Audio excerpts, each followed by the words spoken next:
بسم اللہ الرحمن الرحیم۔ السلام علیکم ورحمۃ اللہ وبرکاتہ۔ ناظرین کرام، سیریز فرام آدم ٹو محمد صلی اللہ علیہ وآلہ وسلم کی ایپیسوڈ 25 میں آپ کو خوش آمدید کرتے ہیں، اور ہر عیسیٰ علیہ السلام کی پیدائش سے لے کر سورج تک کے سفر پر تاریخی روشنی ڈالتے ہیں۔ ناظرین کرام، حضرت عیسیٰ علیہ السلام بنی اسرائیل میں مبعوث ہونے والے آخری نبی تھے۔ آپ علیہ السلام نے اپنی قوم کو خاتم الانبیاء حضرت محمد صلی اللہ علیہ وآلہ وسلم کی آمد کی خوشخبری دی تھی۔ قرآن کریم میں ارشاد ہے، اور جب عیسیٰ ابن مریم نے کہا، اے بنی اسرائیل، میں تمہارے پاس اللہ کا بھیجا ہوا آیا ایک پیغمبر کی جو میرے بعد آئیں گے، جن کا نام محمد ہوگا، کی بشارت علیہ السلام کے بعد تقریباً 600 سال تک کوئی نبی نہیں آیا۔ پھر اللہ تعالیٰ نے ہمارے آقا محمد صلی اللہ علیہ وآلہ وسلم کو سارے جہانوں کے لیے رحمت بنا کر مبعوث فرمایا، اور ان پر آخری آسمانی کتاب قرآن مجید نازل فرمائی، عیسیٰ علیہ السلام پر انجیل۔ اللہ تعالیٰ نے فرمایا، ہم نے اپنے پیغمبروں کے بعد عیسیٰ ابن مریم کو اپنے سے پہلی کتاب یعنی تورات کی تصدیق کرنے والا بنا کر بھیجا، اور ہم نے انجیل عطا کی جس میں ہدایت اور نور تھا۔ ابن تحریر کیا ہے کہ حضرت عیسیٰ علیہ السلام پر جب انجیل نازل ہوئی تو آپ کی عمر مبارک 30 سال تھی، اور نبوت کے 3 سال بعد یعنی عمر میں اللہ تعالیٰ نے آپ کو آسمان پر اٹھا لیا۔ قرآن سورتوں میں مختلف ناموں سے حضرت عیسیٰ علیہ السلام کا تذکرہ موجود ہے۔ 26 مقامات پر عیسیٰ علیہ السلام، 23 مقامات پر ابن مریم، 11 جگہوں پر مسیح اور 1 مقام پر عبداللہ کہا گیا ہے۔ قرآن کریم کی 19ویں سورت مریم حضرت عیسیٰ علیہ السلام کی والدہ محترمہ کے نام پر ہے، جس میں حضرت مریم عمران اور حضرت عیسیٰ علیہ السلام کا قصہ تفصیل کے ساتھ موجود ہے۔ اس کے علاوہ قرآن کریم کی تیسری سورت آل عمران حضرت مریم کے والد ماجد کے نام سے مسنون ہے، جس میں حضرت مریم کی پیدائش کا واقعہ بیان کیا ہے۔ قرآن کریم کی 5ویں سورت مائدہ میں ان کے کھانے کا ذکر ہے، جس کی فرمائش حضرت عیسیٰ علیہ السلام کے حواریوں نے کی تھی۔ حضرت عیسیٰ علیہ السلام نے بارگاہ خداوندی میں دعا کی، جس پر آسمان سے مائدہ یعنی کھانے کے دسترخوان کا نزول ہونے لگا۔ آگے ناظرین، مریم علیہ السلام کی آیات 16 سے 35 کے درمیان حضرت عیسیٰ علیہ السلام کی پیدائش کا ذکر فرمایا گیا ہے۔ حضرت مریم بیت المقدس سے مسلح حجرے میں قیام پذیر تھیں۔ ایک دن وہ مسجد کے مشرقی کونے میں عبادت یا کسی اور مقصد سے تشریف لے آئیں، گئی اور پردہ کر لیا۔ امام قرطبی فرماتے ہیں کہ وہ حسب عادت یکسوئی کے ساتھ عبادت اللہ میں مشغول ہونے اچانک جبریل امین انسانی شکل میں تشریف لے آئے۔ حضرت مریم نے ایک اجنبی شخص کو یوں اپنے قریب دیکھا تو گھبرا گئیں اور کہنے لگی، میں تجھ سے رحمان کی پناہ مانگتی ہوں، اگر تو اللہ سے ڈرتا ہے تو یہاں سے چلا جا۔ حضرت جبریل علیہ السلام نے فرمایا، تم مجھ سے ڈرو نہیں، میں تو پروردگار کا بھیجا ہوا فرشتہ ہوں، اور تمہیں ایک پاکیزہ بیٹا دینے کی خوشخبری لے کر آیا ہوں۔ حضرت مریم نہایت حیران پریشان ہوئے، تعجب سے فرمایا، بھلا میرے ہاں بچہ کیسے ہو سکتا ہے؟ مجھے تو کسی انسان نے ہاتھ تک نہیں لگایا، اور نہ ہی میں بدکار ہوں۔ حضرت جبریل علیہ السلام نے فرمایا، ہاں بات تو یہی ہے، لیکن اللہ تعالیٰ فرماتے ہیں کہ یہ میرے لیے بہت آسان ہے، اور ہم اسے اپنی قدرت تخلیق کے ذریعے نشانی بنانا چاہتے ہیں۔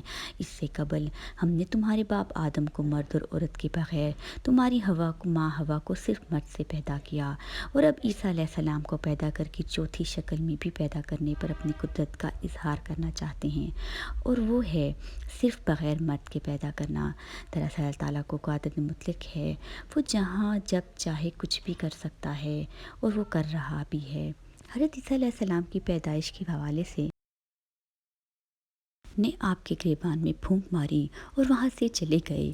کچھ دنوں کے بعد مریم علیہ السلام کو بچے کی پیدائش آثار محسوس ہونے لگے۔ جیسے پیدائش کے دن قریب آتے جا رہے تھے، آپ کی پریشانی میں اضافہ ہوتا چلا جا رہا تھا۔ جب پیدائش کا وقت قریب آیا اور آپ علیہ السلام کو لوگوں کو خوف سے بیت المقدس سے تقریباً 9 میل دور جنگل کی جانب ایک پہاڑی کوسے سرات کی جانب چلی گئیں۔ یہی وہی جگہ ہے جو بعد میں بیت الحم کہلائی۔ جب درد شروع ہوا تو آپ علیہ السلام کی شدت سے اور لوگوں کی تکلیف اور سوالوں کے خوف سے کھجور کے درخت سے ٹیک لگا کر بیٹھ گئیں۔ کہنے لگی، کاش میں اس سے پہلے ہی مر گئی ہوتی اور لوگوں کی یاد سے بھی بھولی بسری ہو جاتی۔ علماء فرماتے ہیں کہ انہوں نے موت کی آرزو اس لیے کی کہ وہ عزیز و وقار خاندان رات جو لوگوں کو کسی طرح مطمئن کر سکتی تھی، جبکہ کوئی کیسے آپ کا یقین کر سکتا تھا سوائے اللہ کی ذات اگر ان کے دل میں ڈال دے۔ ابھی آپ یہی بات جبریل علیہ السلام نے وادی کے نیچے سے آواز دی، اے مریم پریشان نہ ہوں، تمہارے پروردگار نے تمہارے قدموں تلے ایک چشمہ جاری کر دیا ہے، اور ذرا اس کی کھجور کے درخت کو ہلاؤ، دیکھو یہ تمہارے سامنے تازہ کھجور گرا دے گا، اب تم اطمینان کے ساتھ یہ تازہ کھجوریں کھاؤ، چشمے کا پانی پیو اور بچے کو دیکھ کر اپنی آنکھیں ٹھنڈی کرو، اور اگر تمہیں کوئی انسان نظر پڑ جائے تو اشارے سے کہہ دینا کہ مجھے روزہ ہے۔ اس وقت شریعت میں بات نہ کرنے کا بھی روزہ ہوتا تھا، جو بعد میں حکم ختم کر دیا گیا تھا۔ حضرت ابن عباس سے مروی ہے کہ پیدائش کے 40 روز بعد جب طہارت ہو چکی تو حضرت مریم اپنے گھر والوں کے پاس واپس آئیں۔ مریم علیہ السلام نے جبرائیل امین کی ہدایت کے مطابق بچے کی طرف اشارہ، اس وقت بچہ دودھ پی رہا تھا اور لوگوں نے مریم علیہ السلام کو ملامت کرنا شروع کر دیا تھا۔ جب حضرت مریم علیہ السلام نے اشارے سے کہا کہ میں روزے پہ ہوں اور بچے کو بولنے کا اشارہ کیا تو لوگوں نے ان کا مذاق بنانا شروع کر دیا کہ یک دم سے حضرت عیسیٰ علیہ السلام شہادت سے اشارہ کرتے ہوئے فرمائے انی عبداللہ، یعنی میں اللہ کا بندہ ہوں، اور پھر اللہ کی طرف سے نبوت اور کتاب ملنے کی خوشخبری دی۔ اس کے بعد فرمایا اللہ نے مجھے نماز اور زکوٰۃ کا پابند بنایا، اور جب تک میں زندہ ہوں مجھے اپنے والدہ کا حق ادا کرنے والا بنایا، اور مجھ کو سرسخت اور بدبخت نہیں بنایا، اور اللہ کی سلامتی ہے مجھ پر جب میں پیدا ہوا، جب میں مروں گا اور جب میں دوبارہ زندہ کر کے اٹھایا جاؤں گا۔ لوگوں نے جب نومولود بچے کے منہ سے یہ الفاظ سنے تو کہ مریم علیہ السلام سچ کہتی ہیں، ہو گیا اور یہ بچہ اللہ کا برگزیدہ نبی بندہ ہے۔ اس واقعے بعد خاندان اور بنی اسرائیل کے ساتھ سمجھدار لوگ یعنی دونوں کی بڑی عزت کرنے لگے، انہیں خیر و برکت کا باعث سمجھنے لگے۔ جورجیا کی پہاڑوں میں واقع بیت الحرم فلسطین کا ایک بہت بڑا گاؤں ہے جو سطح سمندر سے 800 میٹر کی بلندی پر واقع ہے۔ بیت الحمل کے جنوب میں چند میل کے مسافت کوہ سراق کور سعیر کے دامن میں وہ تاریخی مقام ہے جہاں حضرت عیسیٰ علیہ السلام پیدا ہوئے۔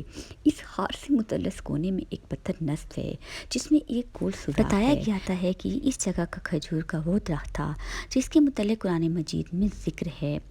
حضرت ابن عباس سے مروی ہے کہ حضرت عیسیٰ ابن مریم گود میں بات چیت کے بعد کلام کرنے سے رک گئی تھیں، پھر جب لڑکپن کو چھونے لگے تو آپ نے دوبارہ بات چیت شروع کی تھی اور اللہ تعالیٰ نے آپ کی زبان پر حکمت اور دانائی کی باتیں جاری کر دیں۔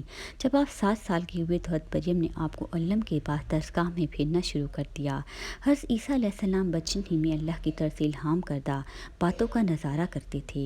یہ بات یہودیوں میں پھیل گئی تو انہوں نے آپ کے خلاف منصوبے بنانے شروع کر دیے، حالانکہ آپ کے خاندان کے لوگ آپ کی اور حضرت مریم کی بہت عزت کرتے تھے۔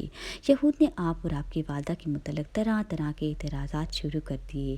یہ وہ وقت تھا جب حضرت زکریا علیہ السلام بنی اسرائیل کے پیغمبر تھے، لیکن یہود اپنے سابقہ روایات، عادات خبیثہ کے باعث حضرت زکریا کی نافرمانی اور ان کی تکذیب کرتے تھے۔ ان لوگوں نے مختلف گروہوں میں تقسیم ہو کر مشترکانہ طور پر طریقے اختیار کر لیے تھے، یہاں تک کہ اپنی خواہشات کے مطابق تورات میں بھی بہت زیادہ رد و بدل کر لیا تھا۔ ان کے عقائد و اعمال دن بدن بد سے بدتر ہوتے چلے جا رہے تھے۔ جب بیت المقدس کے حالات خراب ہونے لگے تو حضرت مریم آپ کو لے کر اپنے عزیزوں کے بعد مصر چلی گئیں۔ 13 سال بعد آپ اللہ کے حکم سے مصر سے واپس ہوئیں، پھر اللہ نے آپ کو انجیل عطا فرمائی اور تورات کی تعلیم دی۔ اس کے علاوہ مردوں کو زندہ کرنا، گوڑھیوں کی صلح کرنا اور دوسرے معجزات سے نوازا۔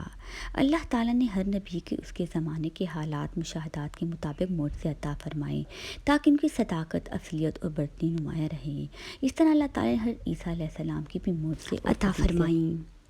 حضرت عیسیٰ علیہ السلام کا بغیر والد کے پیدا ہونا، آغوش مادرہ میں کلام کرے اپنی والدہ کی پاکیزگی اور صداقت کی گواہی دی، مٹی کا پرندہ بناتے تو اس پر پھونک مارتے تو اللہ کے حکم سے پرندہ بن جاتا، پیدائشی نابینا کی آنکھوں پر ہاتھ رکھتے تو اس کی بینائی آ جاتی، جیسے کبھی نابینا ہو ہی نہ، برس، جزام، کوڑ کے مریضوں کو اللہ کے حکم سے صحتیاب کرتے، مردوں کو زندہ کر دیتے، لوگ کو گھروں سے کھا کر آتے اور اپنے گھروں میں ذخیرہ کرتے، اس کی تفصیل بتا دیتے، اللہ نے یہود و انصاری کی پھانسی سے بچا کر زندہ سلامت آسمانوں پر بھی اٹھا لیا۔ قیامت کے قریب دوبارہ دنیا میں تشریف لائیں گے، لوگوں سے کلام کریں گے، جس کا اشارہ سورۃ آل عمران میں ہے۔ ماں کی گود میں بھی اور اڈھیر عمر میں بھی کلام کریں گے۔ جب آپ کو دنیا میں دوبارہ بھیجا جائے گا تو آپ امت محمدیہ صلی اللہ علیہ وآلہ وسلم کی قیادت کے لیے بحیثیت خلیفہ رسول پاک صلی اللہ علیہ وآلہ وسلم اور امتی کی تشریف لائیں گے۔ آپ مسلمانوں کے ساتھ مل کر جہاد کریں گے، توڑ دیں گے، تجال اور خنزیر کو برکت ہوگی اور دنیا میں صرف اسلام رہ جائے گا۔ عیسیٰ علیہ السلام کا کوئی گھر نہ تھا اور نہ ہی بیوی بچے۔ آپ شہر شہر قدم قدم دین حق کی تبلیغ فرماتے، لوگوں تک اللہ کا پیغام پہنچاتے، حسب ضرورت اپنے معجزات سے ان کی مدد بھی کرتے۔ لیکن ان سب کے باوجود یہودیوں کی اکثریت آپ کو اذیت دینے اور تقزیت دینے سے باز نہ آتی۔ دراصل بنی اسرائیل آپ کی نبوت کے منکر رہے، البتہ ان میں سے کچھ لوگ ایسے ضرور تھے جو آپ کے پیروکار اور ہمدرد و ہمخوار تھے اور آپ کے ساتھ دین کے کام میں مشغول رہتے۔ قرآن کریم نے انہیں حواری کے نام سے یاد کیا ہے۔ ارشاد باری تعالیٰ ہے، جب حضرت عیسیٰ علیہ السلام نے ان کا کفر محسوس کر لیا تو کہنے لگے اللہ تعالیٰ کی راہ میں میری قدت کرنے والا کون کون ہے؟ حواریوں نے جواب دیا، ہم اللہ تعالیٰ کی راہ میں آپ علیہ السلام کے مددگار ہیں، ہم اللہ تعالیٰ پر ایمان لائے اور آپ کی گواہ رہے کہ ہم تابع دار ہیں۔ لفظ حواری حور سے ماخوذ ہے جس کے لغو معنی سفیدی کے ہیں۔ اس لحاظ میں حضرت عیسیٰ علیہ السلام کے مخلص ساتھیوں کو یہ لقب دیا گیا، جیسے نبی پاک صلی اللہ علیہ وآلہ وسلم کو صحابیوں کا لقب دیا گیا تھا۔ مفسرین نے بہت ہی قریبی حوارین کی تعداد 12 بتائی ہے۔ حواری کی جمع ہے اور اس کے معنی انصار یعنی مددگار کے ہیں، جیسے رسول پاک صلی اللہ علیہ وآلہ وسلم کا فرمان ہے کہ ہر نبی کا کوئی حواری یعنی مددگار ہوتا ہے۔ میرے حواری زبیر رضی اللہ تعالیٰ عنہ ہیں۔ صحیح بخاری کتاب الجہاد۔ ارشاد باری تعالیٰ ہے، اور جب حواریوں نے حضرت عیسیٰ علیہ السلام سے کہا کہ آپ کا پروردگار تو سب کچھ کر سکتا ہے، ہم پر آسمان سے طعام کا خوان نازل کرے، انہوں نے کہا اگر ایمان رکھتے ہو تو اللہ سے ڈرو، وہ بالے ہماری خواہش ہے کہ ہم اس میں سے کھائیں اور ہماری دل تسلی پائیں، اور ہم جان لیں کہ تم نے ہم سے سچ کہا اور ہم اس خوان کے نزول پر گواہ رہیں۔ حضرت عیسیٰ ابن مریم نے دعا کی، اے ہمارے پروردگار ہم پر آسمان سے خوان نازل فرما کہ ہمارے لیے وہ دن عید قرار پائے، یعنی ہمارے اگلوں اور پچھلوں سب کے لیے وہ تیری طرف سے نشانی ہو، اور ہمیں رزق دے، تو بہترین رزق دینے والا ہے۔ اللہ تعالیٰ نے ارشاد فرمایا، میں تم کو ضرور خوان نازل فرماؤں گا، لیکن جو اس کے بعد تم میں سے کفر کرے گا اسے ایسا عذاب دوں گا، اہل عالم میں ایسا عذاب کسی کو نہ دیا ہوگا۔ ان آیات مبارکہ میں خوان یا طعام کے لیے مائدہ کا لفظ استعمال ہوا ہے۔ مائدہ ایسے دسترخوان کو کہتے ہیں جس پر کھانا چنا جاتا ہے۔ حضرت عبان بن یاسر سے روایت ہے کہ نبی پاک صلی اللہ علیہ وآلہ وسلم نے ارشاد فرمایا، آسمان سے دسترخوان اترا جس میں روٹی اور گوشت تھا، ان کو حکم ملا کہ خیانت نہ کریں، ذخیرہ نہ کریں اور نہ کل کے لیے اکٹھا رکھیں، لیکن انہوں نے خیانت کی، ذخیرہ کیا، اٹھا کر رکھا تو بندوں اور سوروں میں تبدیل ہو گیا۔ ایسے ہی وقت گزرتا گیا، یہاں تک کہ حضرت عیسیٰ علیہ السلام پر یہود انصاری کے بھٹکے ہوئے لوگوں کو توحید حق کی تعلیم دیتے رہے اور انہیں نصیحت فرماتے رہے، لیکن یہودیوں نے نہ صرف آپ کی تکذیب کی بلکہ مسلسل اہانت بھی کرتے رہے۔ حضرت عیسیٰ علیہ السلام کی نبوت کو 3 سال ہی کا عرصہ گزرا تھا کہ بنی اسرائیل نے آپ کو اپنے لیے بڑی رکاوٹ سمجھتے ہوئے قتل کا منصوبہ بنا لیا۔ قرآن کریم میں ہے، اور کافروں نے مل کر اللہ تعالیٰ نے بھی خفیہ تدبیر کی، اور اللہ تعالیٰ سب خفیہ تدبیر کرنے والوں سے بہتر ہے۔ سورۃ آل عمران۔ حضرت عیسیٰ علیہ السلام کے زمانے میں شام کا علاقہ رومیوں کی سرزمین تھا، یہاں ان کی طرف سے جو حکمران مقرر تھا وہ کافر تھا۔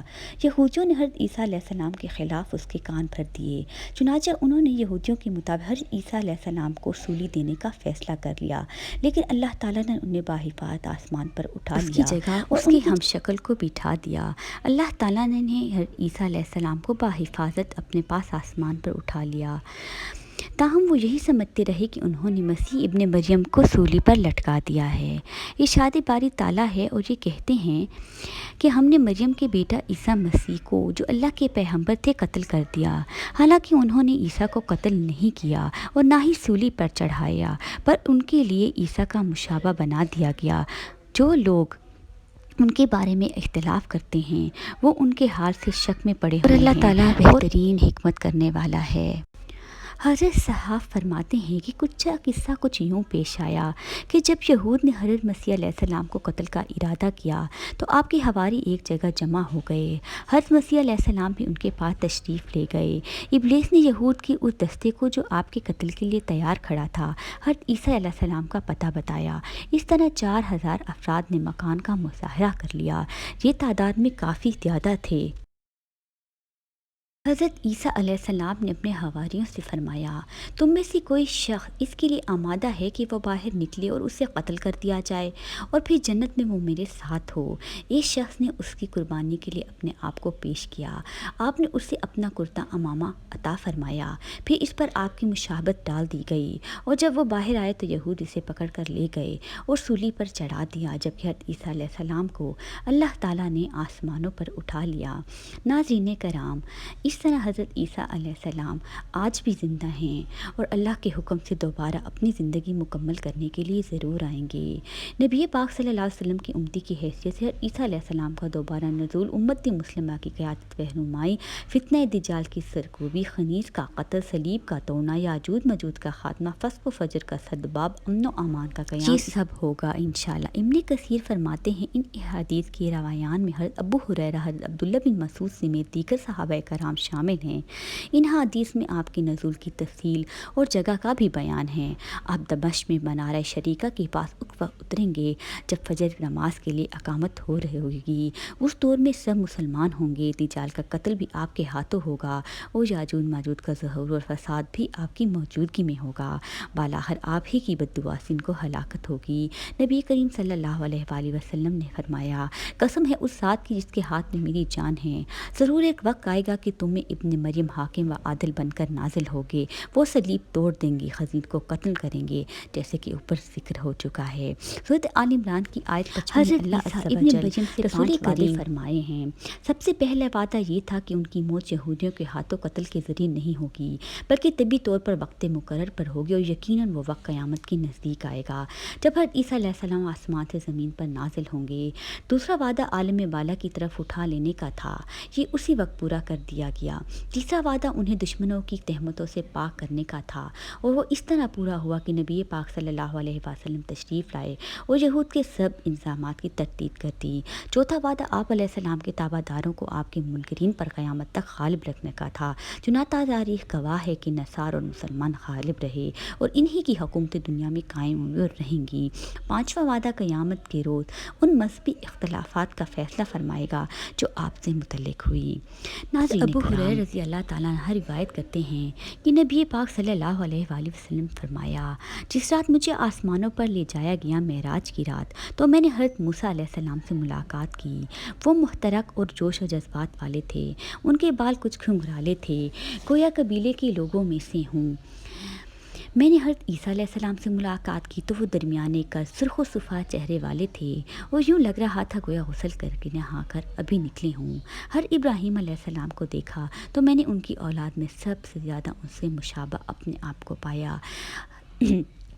مسند احمد میں ہر ابو ہریرہ رضی اللہ تعالیٰ عنہ سے روایت ہے کہ نبی پاک صلی اللہ علیہ وآلہ وسلم نے فرمایا، دنیا و آخرت میں عیسیٰ ابن مریم سے سب سے زیادہ قریب تر میں ہوں گا، کیونکہ ہم دونوں کے درمیان کوئی اور نبی نہیں۔ جب وہ اتریں گے تو انہیں دیکھو تو پہچان لینا، درمیانے قد کے حامل مائل، سرخی و سفیدی بھرے جسم والے ہیں، گویا سر سے پانی ٹپک رہا ہے۔ اپنے زمانے میں اس کو پائے تو سمجھ لینا اور پہچان لینا کہ یہ حضرت عیسیٰ ابن مریم ہیں۔ مفتی محمد شفیع تحریر فرماتے ہیں کہ قرآن کریم میں انبیاء کرام میں سب سے زیادہ ذکر حضرت عیسیٰ علیہ السلام کا کیا گیا ہے۔ سورۃ عمران کی 11 رکوع میں حق تعالیٰ نے انبیاء سابقین کا ذکر ایک ہی آیت میں اجامن کر پر اکتفاً اس کے بعد تقریباً 3 رکوع اور 22 آیات میں حضرت عیسیٰ علیہ السلام کے ان کے خاندان کا ذکر کیا ہے۔ حضرت عیسیٰ کی نانی کا ذکر، ان کی نظر کا بیان، والدہ کی پیدائش، ان کے نام ترتیب کا تفصیلی ذکر، حضرت عیسیٰ کا بطن مادہ میں آنا، پھر والدات حال، والد کے بعد ماں نے کیا کھلایا پلایا، اپنے خاندان میں بچے کو لے کر آنا، ان کی پرورش کرنا سے لے کر زندہ آسمان پر اٹھانا وغیرہ تک۔